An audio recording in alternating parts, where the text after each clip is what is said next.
हमारे साथ बीजेपी सांसद और पूर्व केंद्रीय मंत्री मेनका गांधी। मेनका जी, केरल में जिस तरह से गर्भवती हथिनी की हत्या हुई है, मतलब मुझे लगता है कि एक बहुत ही ऐसा है कि हर कोई उसकी निंदा करे। किस तरह से इसको देखते हैं जहाँ पे केरल में इस तरह से हुआ, और ये पहला मामला नहीं है, इस तरह से लगातार हो रहा है?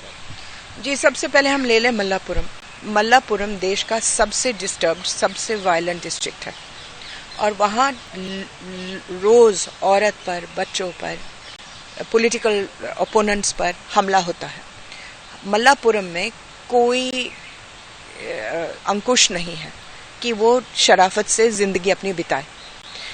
तो सबसे पहले मल्लापुरम पर हम सब लोगों को सोचना पड़ेगा कि करना क्या चाहिए।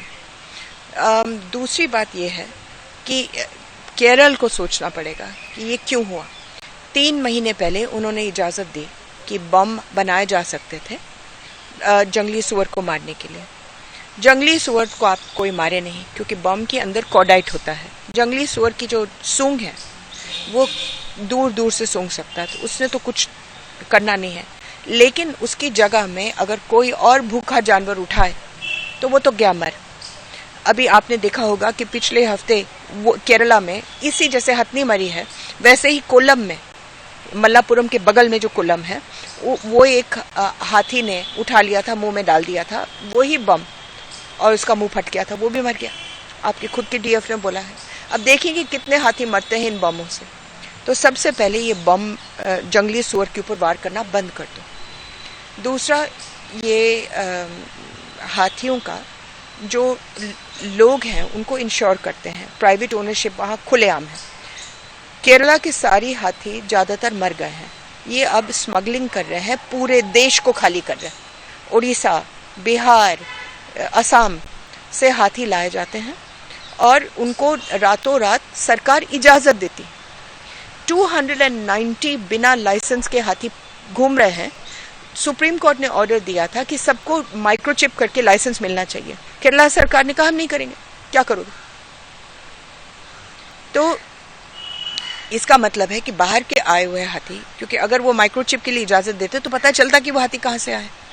तो पूरे देश को बर्बाद करने के बजाय ये केरला में एक ब्लैंकेट बैन हो जाए कि नो प्राइवेट एलिफेंट्स, और वहाँ ही नहीं, कर्नाटक, तमिलनाडु, पांडिचेरी, ये मतलब let us have an all India ban. आखिर 20,000 तो बचे हैं। क्या हम इजाज़त देते हैं कि शेर को कोई प्राइवेट ओनरशिप है? क्या आप शेर रख सकते हैं? तेंदुआ रख सकते हैं? जंगली बिल्ली रख सकते हैं? सवाल ही नहीं है। तो फिर हम हाथी क्यों रख सकते हैं? अभी समस्तीपुर में जो आदमी घूम फिर रहा था नरेंद्र मोदी जी की शक्ल लेकर के, कोविड का थाली बजा करके 2 दिन के लिए घूमता रहा, हमने उसको बंद करवाया। वो हाथी धूप में घूम करके वो कोलैप्स हो गया। बूढ़ी हथनी थी, किसने उसको इजाजत दी? जो मायावती इलेक्शन के वक्त उसके सारे क्या बोलते हैं उम्मीदवार हाथियों पर घूमते हैं, उससे क्या फायदा?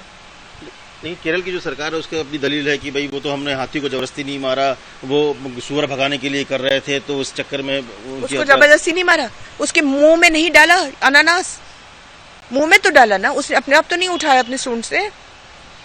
कोई जानवर नहीं उठाएगा बम अपने वजह से। कोई सबको सूंघ आती। आप अगर उसके मुंह में बम डालो और वो मुंह बंद करेगी तो जाहिर है कि वो मरेगी। वहाँ से केरल से राहुल गांधी भी सांसद है, लेकिन न उनके तरफ से कोई आ रहा है, क्योंकि इतनी बड़ी घटना हो गई, इतने एक गर्भवती हथनी की हत्या हो जाती है, पूरा देश उसमें सामने खड़ा उनके साथ इसमें पक्ष में, लेकिन राहुल गांधी कोई बयान नहीं आता है। मैं कहती हूँ ना दे बयान, चलो ना दे, मान ले कि उनको इस वक्त कोई और व्यस्तता है, लेकिन कुछ करे तो। केवल बोलने पर मैं सीमित रह जाऊं, करने पर वो कर ले। उनकी सरकार है, वो वहाँ बात कर ले, जो चीज़ें मैं मांग रही हूँ वही कर ले, तो मैं बहुत बहुत आभारी होंगी। लेकिन ना कहना ना करना, फ़ायदा क्या है? हाथी की जान में हज़ारों जान बंदी है, 150 किस्म के पेड़ के प्रजाति बंदे हैं। हाथी गया तो आप देखते जाइए, हमारे जंगल भी जाएंगे। हाथी और जंगली सुअर पर ये जंगल निर्भर है। एक सवाल कि आपको याद होगा कि शक्तिमान घोड़े को लेकर कितना हंगामा मचा था, जब वो भी गलत हुआ था, जब उसके पैर तोड़ दिया गया था, उस समय राजनीति इतनी तेज हो गई, पूरा विपक्ष, पूरे वामपंथी सबने विरोध किया, लेकिन आज लग रहा है कि सब लोग शांत है, क्योंकि मैं कह रही हूँ जब वो शक्तिमान घोड़े को मारा गया और एक डंडा मार करके और सब लोग इकट्ठा हो गए, लेकिन उस आदमी को फिर बाद में टिकट मिला भी और जीता भी, तो फिर क्या कर सकता है? वो आदमी को जेल में होना चाहिए था, उसको टिकट दिया पार्टी ने। तो लगता है कि पार्टी में इस तरह की चीजों को सच नहीं है, इस तरह के कम से कम जानवरों के प्रति। मैं कह रही हूँ पॉलिटिकल राजनीति में ही इस तरह की चीजें नहीं हुई है। मैं कहती हूँ पॉलिटिशियन देश की आवाज़ है। अगर देश में आप आवाज़ उठाएंगे तो पॉलिटिशियन को उठाना पड़ेगा। पहले समझ लेना कि वो पहले उठाएंगे और फिर देश उठाएगा, ये नहीं होता। आगे सवाल कि क्या करना चाहिए, सेंट्रल गवर्नमेंट को क्यों इसमें इंटरवेन करना चाहिए, आपको लगता है इस पूरे मामले में? प्रधानमंत्री जी बहुत सेंसिटिव हैं।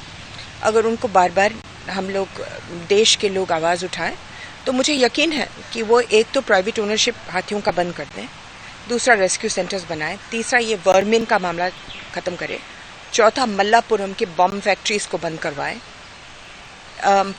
पांचवा केरला सरकार को थोड़ा सा सीधा करें। ये ज़रूर करेंगे, लेकिन उनके अलावा हम चाहते हैं कि सुप्रीम कोर्ट ये केस सुने। सुप्रीम कोर्ट 7 साल से ये केस नहीं सुनी है। अब जब तक वो सुनेगी, जब से हमने डाला है और जब तक ये सुनेगी, अभी तक 11,000 हाथियों को केरला अकेले ने मारा है। तो धन्यवाद।